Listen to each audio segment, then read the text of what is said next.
સુરતના ગોડાદરા ખાતે આવેલી આદર્શ પબ્લિક શાળાના ધોરણ 8માં અભ્યાસ કરતી વિદ્યાર્થીની ભાવના રાજુભાઈ ખટીકે પોતાના જ ઘરે ગળે ફાંસો ખાઈ જીવન ટૂંકાવી લીધું હતું। 2 દિવસ પહેલા વિદ્યાર્થીની આપઘાત કેસમાં પરિવારે શાળા સંચાલકો સામે ગંભીર આરોપ કર્યા હતા। શાળાની બાકી ફી મુદ્દે વિદ્યાર્થીનીને દબાણ કરી કલાકો સુધી ટોયલેટ રૂમ પાસે ઊભી રાખવામાં આવી, જેનો આક્ષેપ પરિવારે કર્યો હતો। આજે આપ કોંગ્રેસ દ્વારા સ્કૂલમાં વિરોધ કરવામાં આવ્યો હતો। બીજી તરફ આદર્શ પબ્લિક સ્કૂલના સંચાલકોએ મૃતક વિદ્યાર્થીની પરિવારનો આક્ષેપો પાયા વિહોણા ગણાવ્યા છે। સ્કૂલના સંચાલકોનું કહેવું છે કે વિદ્યાર્થીની આ આપઘાતની જાણ અમને થઈ છે। સ્કૂલને આ ઘટના સાથે કોઈ લેવા દેવા નથી। ફી બાબતે આપઘાત કર્યો તે ખોટી વાત છે। આ પાયા વિહોણી વાત છે। સ્કૂલમાં વિદ્યાર્થીઓને ફી માટે માહિતી આપતા જ નથી કે તમારી કેટલી ફી જમા થાય છે અને કેટલી બાકી। અમે વાલીઓ સાથે જ વાત કરીએ છીએ। खुमान सिंह दर्दावत, प्रदेश कांग्रेस उपाध्यक्ष, राजपूत समाज अग्रणी। जो विगत या जो घटना हुई थी लड़की की, जिसको स्कूल प्रशासन ने टॉर्चर करके फीस के लिए टॉर्चर किया था, उसका पूरा वीडियो फुटेज है और फीस के लिए उस लड़की ने इन लोगों ने प्रेरित किया और उसने आत्महत्या करी है। और इस चीज को उन्होंने प्रशासन ने सांठगांठ करके उस लड़की को प्रेम प्रसंग में करके इसको यूटर्न दिया हुआ है।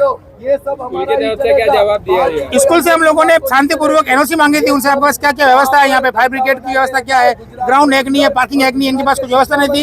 इन लोगों ने बोला कि डीओ के पास हमारी पूरी व्यवस्था है। इसका मतलब ये हुआ कि हम बच्ची के एडमिशन के लिए डीओ के पास जाएंगे। इनके पास कोई जवाब नहीं था। अभी हम लोग बच्ची के परिवार को मिलने जा रहे हैं, उसके बाद में हम लोग इसकी आगे कार्रवाई करेंगे। नाम मुकेश पारा છે અને અમારી સ્કૂલનું નામ આદર્શ પબ્લિક સ્કૂલ છે અને હું અહીંયા ટ્રસ્ટી તરીકે છું।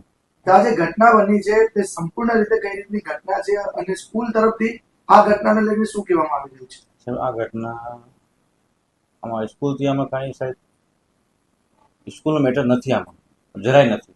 અમે સ્કૂલમાં અમને કહેવામાં આવ્યું કે તમે ફીનું દબાણ કરો છો। અમે ફીનું દબાણ કરતા જ નથી। છોકરાઓને અમે જાણ કરતા જ નથી કે તમારી ફી બાકી છે, આવી ગઈ છે, કેટલી બાકી છે।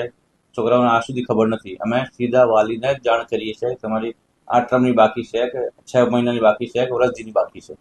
પછી એ પાછા આપણે જે ટાઈમ આપે, જે મેન્શન આપતા હોય આવતા મહિને ભરશું, તો અમે આ ખાલી મેન્શન કરીએ છીએ।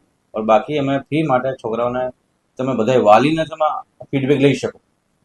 સ્કૂલના સીસીટીવી વાયરલ થયા હતા, જેમાં બાળકીને જે ટીચરો જે રૂમમાં બેસતા હોય છે ત્યાં 2 થી 2.5 કલાક સુધી બેસાડવામાં આવી હતી। અમે છોકરીને નીચે શા માટે બેસાડી હતી કે જ્યારે એક્ઝામ લેવાની હતી ને અને ટાઈમની પહેલા આવેલી હતી સ્કૂલમાં, તો આને વાલી હારે વાત કરવાનું હતું। વાલી ટાઈમ આપ્યું હશે કે ભાઈ એ દિવસે આપણે વાત કરવાની છે ફી માટે। છેલ્લી એક્ઝામ હતી, આને વાત કરવા માટે વાલીને આને નીચે બોલાવ્યા હતા। વાલી ફોન ઉપાડતા નહોતા તો બેબીને નીચે બોલાવી અને ખાલી ટીચર ભાઈ બેહાડી।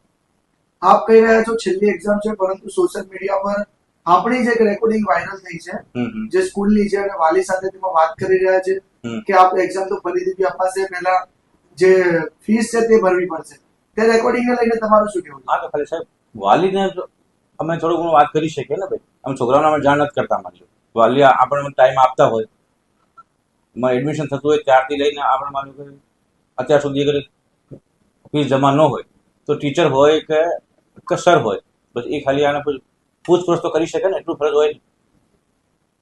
અત્યારે વિરોધ માટે આવેલા હતા કેટલાક લોકો, તો શું કહેવામાં આવ્યું? સાહેબ એ 15-20 જણા જે આવ્યા છે એ લોકોનું શું મકસદ છે એ અમને તો ખબર નહીં, પણ અમને સ્કૂલને પ્રશાસનને